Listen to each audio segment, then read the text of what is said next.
நேற்று ஞாயிற்றுக்கிழமை வீட்டில் கறி தான் செஞ்சாங்க, சாப்பிட்டு உட்காந்து திரும்பா திடீர்னு தமிழ்கார வர்றாரு. போவானு ஒரு அவர்கிட்ட ஒரு குக்கரு இன்னும் 1000 ரூபாய் தரணும் அதுக்கு. அதை கேட்டு வந்துங்கிறாரு, என்னடா இது கையில் வேற காசு இல்லை, போன மாசமா அவர்கிட்ட சவடெல்லாம் விட்டேன், கண்டிப்பா அடுத்த மாசம் கொடுத்துறேன் சார் அப்படின்னு சொல்லிட்டு. இப்போ காசு இல்லாத உட்காந்துலாம் வந்துட்டாருன்னு பார்த்தா கிட்ட வந்தாரு. அட்ட சார் மழையில கண்டிப்பா அடுத்த மாசம் கொடுத்துறேன் சார் அப்படின்னு சொல்லலான்னு போனாங்க. அவரு தம்பி அதெல்லாம் இன்னும் விழுப்பா, மழையில வீடு எப்படி இருக்கு, பசங்களாம் எதுவும் பிரச்சனை இல்லைல்ல, பொருள்லாம் எடுத்துட்டீங்களா, எதாவது வெளுக்கு அடிச்சுன்னு போயிடுச்சா அப்படின்னு சொல்லிட்டு விசாரிக்கிறாருங்க. நல்லா விசாரிக்கிறாருங்க.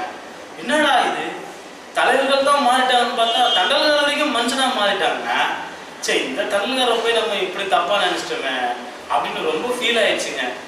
இந்த மழை தௌஹீத் ஜமாத்துல இருந்து ஆரம்பிச்சு தலைவர் வரைக்கும் வந்து கடைசியில் தண்டல்கார வரைக்கும் நம்மளை உருகிடுச்சுங்க. அப்படியே இதை உங்ககிட்ட சொல்லலாம் எப்படிங்க?